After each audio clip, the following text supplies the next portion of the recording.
What if I told you the Beatles are about to return to the big screen in a way we've never seen before? Not as one movie, not as a documentary, but as four different films, each told from the perspective of a single band member. And the casting, it's already shaking the internet. Paul Mescal as Paul McCartney, Harris Dickinson as John Lennon, Joseph Quinn as George Harrison, Barry Keoghan as Ringo Starr. This isn't just nostalgia. This might be the most ambitious music biopic project in Hollywood. History SO today.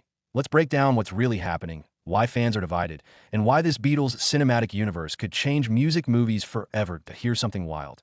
The Beatles have sold over 600 million records worldwide, making them the best-selling band in history.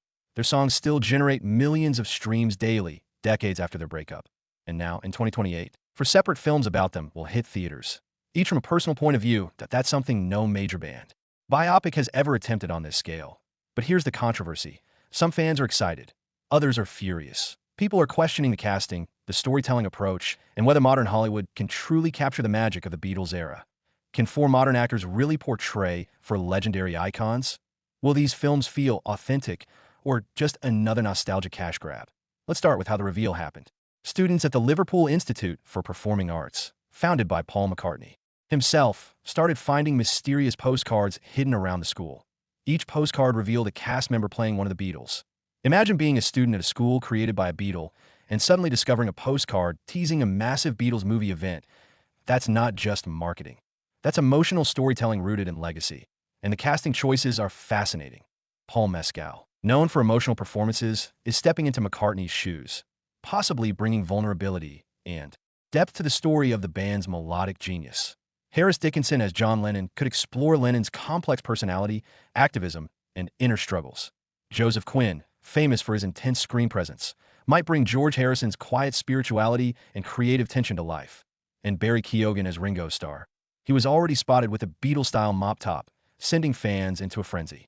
But the real twist is the concept. Each film will be told from one band member's perspective. That means we'll see the same events, but through four different emotional lenses. Imagine watching the breakup of the Beatles from Lennon's eyes, then McCartney's, then Harrison's, then Ringo's. That's not just storytelling, that's psychological cinema. And socially, this matters. The Beatles shaped modern music, youth culture, fashion, and even politics. Their story isn't just about music, it's about friendship, fame, ego, mental health, and the cost of being a global phenomenon. For younger audiences who never lived in that era, these films could be their first emotional connection to the band. For older fans, it's a chance to relive history, possibly in a deeper, more personal way. But there's fear too. Hollywood has a history of sanitizing legends. Fans worry the films might erase controversies, oversimplify relationships, or modernize the story in ways that don't feel real.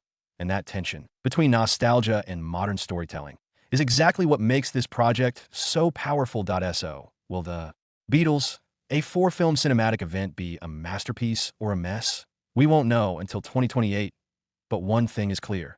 This is one of the boldest music biopic experiments ever made. Whether you're a lifelong Beatles fan or a Gen Z viewer discovering them for the first time, this project could redefine how music legends are portrayed on screen. And honestly, I can't wait to see which perspective hits the hardest.